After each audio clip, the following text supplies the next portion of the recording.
Hello there, this is Yvonne Halling from bedandbreakfastcoach.com, and today I am delighted to be joined on this interview by my good friend and client Liz Truckle, who has been awarded the best B&B in Austria. So welcome, Liz, to this call today.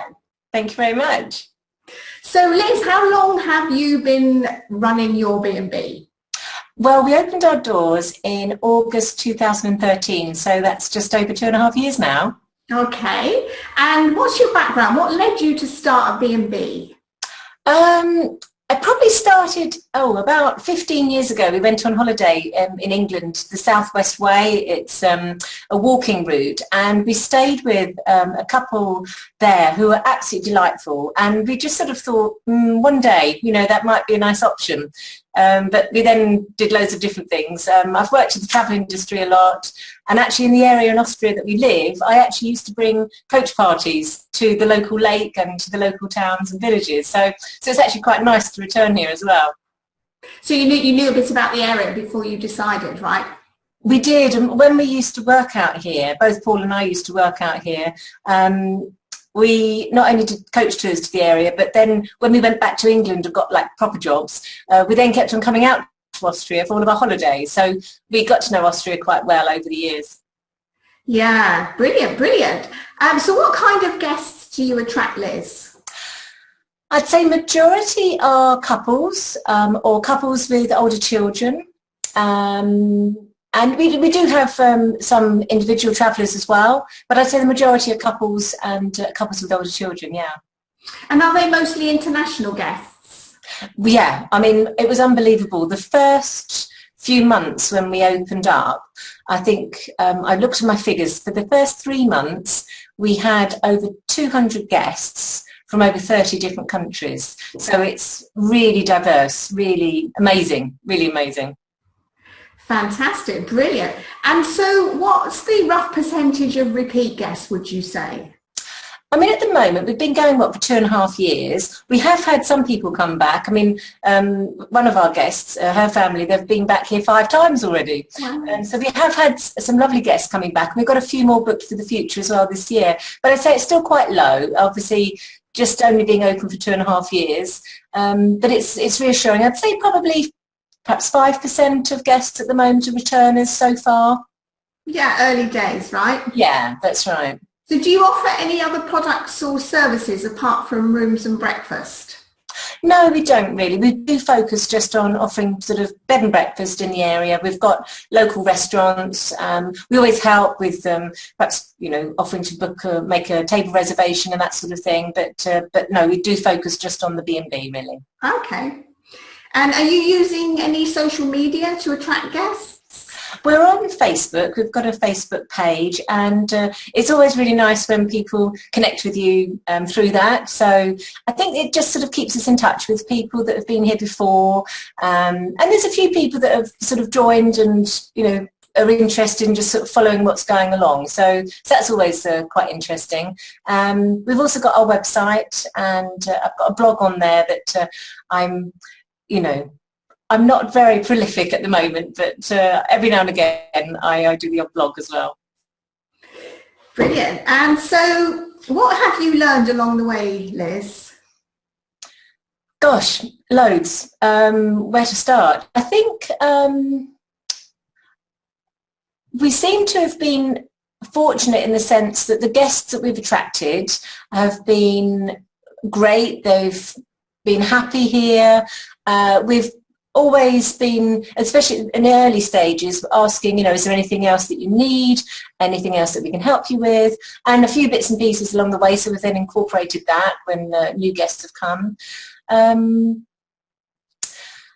I think right at the very word, sort of when we started, we did invest an awful lot of time, energy and money into the building and everything that went into the rooms.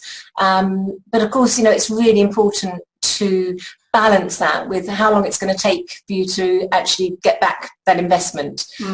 Having said that, we're really lucky that we've gone for quality products, and we're happy and proud with that, and I think that reflects then that the guests are happy as well and give us good reviews, and so the cycle continues in a positive way. Yeah, you've got to have a good product, haven't you? Definitely, yeah. And then you have to balance that with the marketing of your product and the amount of time and effort and money that you invest in that as well. Otherwise, if you're not balanced properly, and you've got one or the other out of balance, then your business will be out of balance, won't it? Absolutely. And I think in the early days we were literally just sort of firefighting because, you know, every situation was new to us. And we've learned a lot along the way. Now hopefully we've got things running more smoothly behind the scenes, and actually this is really an area that I'm sort of more looking to focus on and going forwards, really, to attract guests directly to us. So if you could have done anything differently, if you were starting again and you could have done anything differently, what would that be? Probably book a bit of time off. I think, you know, you sort of very enthusiastic and sort of feel invincible and carry on and on and on without much sleep and without much rest. But that actually, and I think actually something that you said to me, Yvonne, as well, you know, energy levels, it's really important to maintain your own energy, and yeah, that's probably something that looking back, we probably could have done a little better. Yeah, but we all learn, don't we? We all have to learn, yeah. So you were now voted in 2015. You were voted the best B&B in Austria. Congratulations, Liz. Thank you. Yeah, no, we were delighted. Yeah, so I want to ask you. Everybody is, you know, doing a really good job of welcoming guests. Everybody says, you know, the guest comfort and the guest experiences are top priority. Everyone says that. So what are you doing, Liz, over and above that to have made you the top B&B in Austria? What do you think that is? I think it is a combination of things. Having a brand new B&B always helps. Everything's nice, bright and shiny. We're also very enthusiastic, and I think when you are looking after guests, what we found is that certain people would want to talk more, certain people want to talk less, and it's trying to really gauge what's best for them. You know, if they've just come off a sort of 15-hour flight, the last thing they want to do is sort of sit down and chat with you about all the things they can do in the area. They need a good night's sleep and chat next morning at breakfast, perhaps. So I think it's really trying to appreciate where people have come from. Sometimes they have long car journeys to get here, and you know, they're really quite exhausted and can seem quite sort of focused on just getting to their room. So it's appreciating that and not actually taking you know, you've given them a nice warm welcome and, you know, there's tea and coffee on hand and they just know, I just need to sleep, and actually thinking, you know, that's their reality right now. And I think that's been important for us as well. Just being tuned in to the guests' individual needs on an individual basis, right? Yeah, absolutely, yeah. Yeah, and not being too concerned about what you think, how it should be.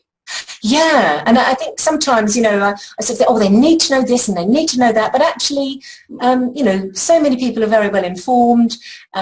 People will generally ask if they're not sure, and some people just like having a bit of a mystery time and just find things along the way. So it's trying not to impose my expectations or my views upon them.